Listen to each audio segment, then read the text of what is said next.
Okay, here's a video I'm going to do on the toolbox that I developed for doing window restoration. The thing to keep in mind is that this is a toolbox that's developed its contents over a 2.5-year project and 48 windows being restored from start to finish. The type of toolbox you use does not matter. 5-gallon bucket, whatever you have that's handy is all that you need, as long as it keeps things organized and readily accessible. And I really can't emphasize readily accessible enough. The first thing we're going to look at here is this is just a divider mini cubby container. Just has a variety of lengths of screws and nails and used to hold various small pencils and stuff like that, so that I always have what I need when I need it and I'm not looking for anything specifically. So that's all that is, nothing special. Anybody can develop something like that based on what they need. Now we're going to look inside the toolbox, and this is what we have. And I'm going to grab the camera here so we can get a little closer view.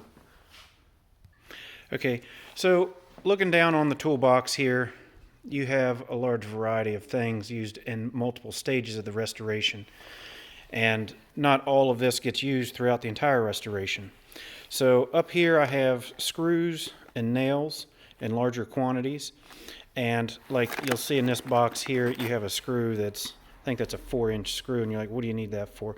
Well, in the attic, I had to reattach some of the sills to the framing because the nails had completely rusted off, etc. So this is what I used for some of that in the sill work. As far as actual windows themselves, I didn't ever use anything like that.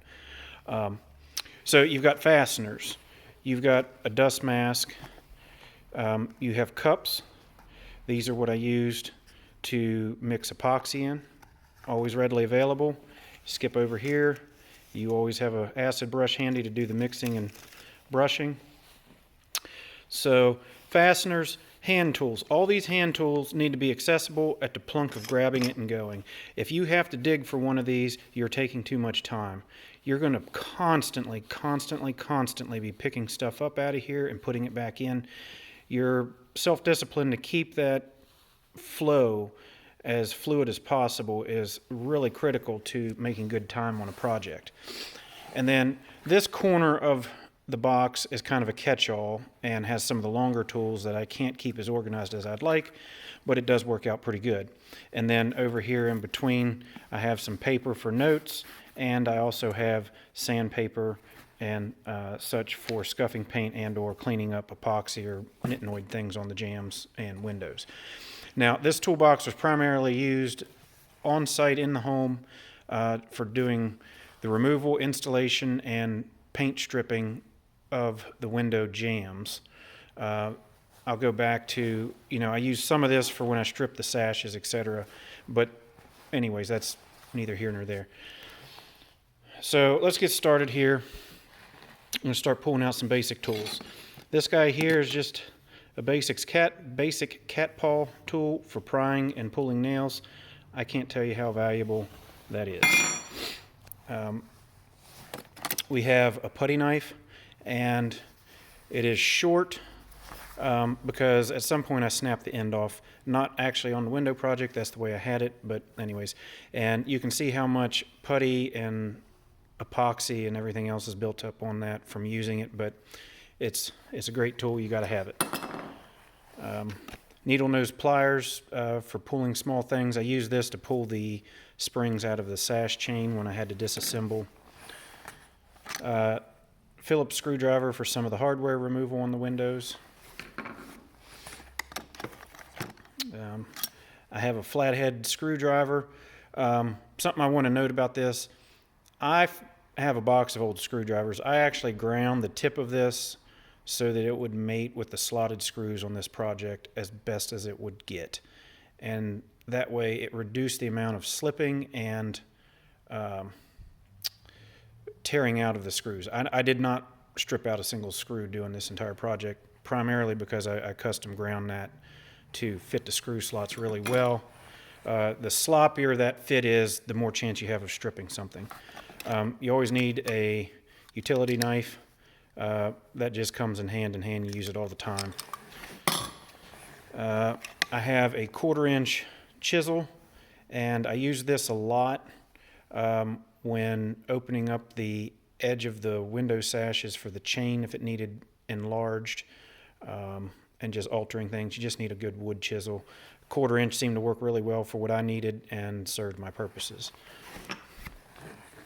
Now the last 2 items in here are custom ground screwdrivers, and these guys, and the reason I have 2 of them is because I had a friend of mine helping me, and to speed up being able to take windows out, he needed one while I needed one. So there's 2 of them here, so we have 2 guys working.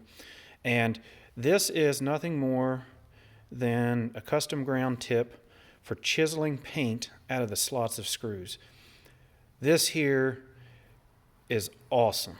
I just cannot emphasize how awesome it is to use this, so that when you go to take a screw out, it is effortless to put a screwdriver in it and turn it. And basically, I just took that, let me get it under focus here, took that tip there that's sticking out and just set it into the slot once I found it, and just used a hammer and tapped it down there and just cut that paint right out of there.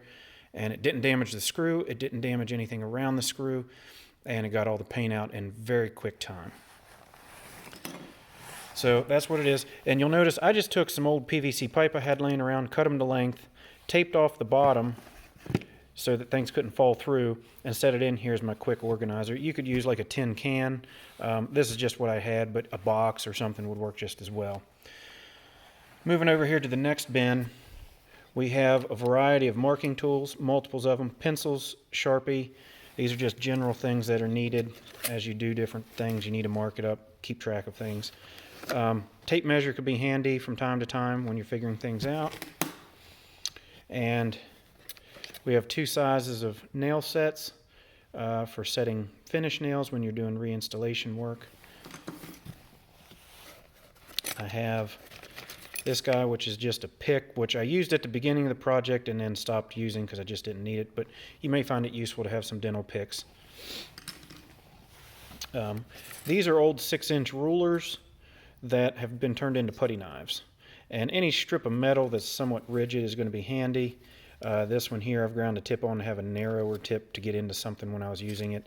I had that from a previous project that wasn't specifically for the windows, but I have multiples of them, so you're not guessing where they're at. You just grab one and go. This is just a standard 6-inch steel rule that I use to measure with. You've got strips of wood that you can use for shim stock. You can put sandpaper on it and get into corners and stuff. I just find this kind of thing useful to have in general. And yeah, and then this drill bit here is just, I'm not sure what the diameter is, but it's bigger than the screw head on these screws, and I used it to countersink them a little bit to get into some framing when I was working on the sills up in the attic. Always handy to have a paint opener or a paint can opener. This is just a drill bit with a countersink. I used this at some point. I don't really remember what I needed it for, other than maybe when I was reattaching framing around the windows in the attic. And then this is just my acid brushes, and that's all that's in that container. Then I created an even smaller container, and these, if you look at my video for installing or uninstalling a sash, these are my pins that would sleeve through the chain to keep the chain from being taut and allow me to have the slack I need to remove the sashes. I basically have enough here for 2 windows, so there's 8 of them, because you need 4 per window sash when you're removing and installing a window sash. And that's just rat tail stock from insulation, and I just cut them and bend them up to make it work best for what I need. Moving over here, so I used a respirator when I was stripping paint. I didn't really use it any other time, and I did make sure I had the right type of cartridge for vapors versus particulates because of the vaporization of the lead paint that I'm working around. You've got 2 different basic scrapers. This guy was really handy. I used it heavily when I first started, but as you can see, it's getting really narrow there down by the stem, and started to become problematic where you kept busting your knuckles to use it in a scraping motion, but I ended up using it for that narrow blade on the ends a lot. And then here's another scraper that I found to use, worked very, very well for getting into corners, and had a nice long handle, a large diameter handle, so your hand doesn't fatigue as fast. So that was really nice. And you'll notice that these blades are removable, and highly encourage that you're going to be sharpening these things all the time. I sharpened them in between every window. Every time I approached a window jamb to strip, they got sharpened. The difference in the amount of effort it takes between a sharp and a dull scraper is amazing. Okay, you're going to need a hammer. Just a small finish hammer is all you need, nothing special. And these bags are leftover hardware, and you can see I'm losing hardware or tools out of there. These are left over from my installation of my storm windows, so they're really not quite what this is about. I just have some rags in here that you use every so often to wipe things up, wash off the walls that you've touched with your dirty hands, etc. This is just a 2-pocket nail apron. Couldn't live without it. Most of the tools in this box that I would use for a particular operation would be in this thing around my waist versus coming back to the toolbox all the time. You need sandpaper and wooden blocks to push it or hold it against, so when you're sanding, you're keeping a flat surface. This is really important. And there's just bits of sandpaper. When you're pushing the midnight hours and you need to be able to see what you're doing, a headlamp is awesome. I used that a number of times when I ran out of daylight. This is just another pry bar that I actually ended up using a lot. And this thing is really nice. And again, this is one of those things where you got to kind of keep it sharp. I tried putting a groove in there thinking I might be able to pry nails with it or something. That didn't work out at all, so that's kind of useless. But it was just an idea I played around with. But this thing was just absolutely fantastic. It's just a super cheap one. It's a couple bucks at the hardware store. It bends really easy, so you can't put a lot of force with it. But for what I was doing, it worked very, very well. This tool is kind of expensive, and but I don't know what I'd do without it. And it's just an extremely thin blade. That's like almost the thickness of a piece of paper. It's relatively stiff, even though it looks bent up. And that's what I use to cut the caulking around the window sashes. And that's the only time I ever used it. But when you need to be able to cut caulking, I don't know what else you'd use, but this is awesome. A pair of channel locks for being able to get a hold of like a nail or something to pull it out based on your application. So anyways, that's what that is. Just a general pair of heavy-duty pliers. Then you're just going to see miscellaneous parts and pieces. You've got paper, safety glasses if you need them when you're paint stripping. That could be kind of handy because of the shower of paint coming down in your face. More sandpaper, wires. There's a little bit of pocket change in here. Somebody left me a tip on some of the windows. When I was cleaning up the floor under some radiators from the paint that I'd stripped, I found some change. So I did make a little bit of money on this project. And the next thing is, this is a piece of wood that is sized, I believe you can see it there, 1 3/8 inches. That's how wide it is. This is what I used when I reinstalled the outside sash stop. I would put the parting bead in, and this is the space I needed between the parting bead and the outside sash stop. So I'd hold this edge tight to the parting bead, and then when I went to nail the outside sash stop, I just held it tight to this side, clamping it in place, nailed it in, and I had the perfect spacing for the track that my upper sash would go in. So super important, very handy. A metal file, just a general purpose one. Use that to file off any nails or screws or anything that gets snapped off. Rather than digging them out, I would file it flush or set them. But this is what this is used for. I have several hacksaw blades in here. These are all very well used prior to using them for this application, as you can see.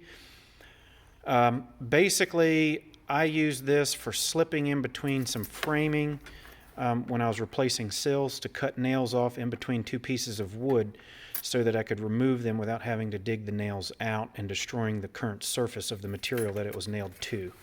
And it's a little tedious. It can be a little challenging, but it works. And at the end of the day, it creates a very attractive aesthetic to your project without having to fill a bunch of wood that you had to dig up. And, oh, there's more. I got an excessive amount of them in here for some reason. I think I just grabbed my bundle of used ones and threw them in here. So that is pretty much everything. Oh, nope, we got to include some stuff here. So paper for notes. This is just a really fine sandpaper that's on foam, and I use this to scuff all my priming before I painted. Worked out pretty nice. Here's just a sanding block with sandpaper on it that I used. You can see it also substitutes to sharpen your pencil. That's what the black stuff is. And I'm not sure what this is. These are labels, and I'll be honest, I'm not sure why they're in here because I don't remember what I needed them for.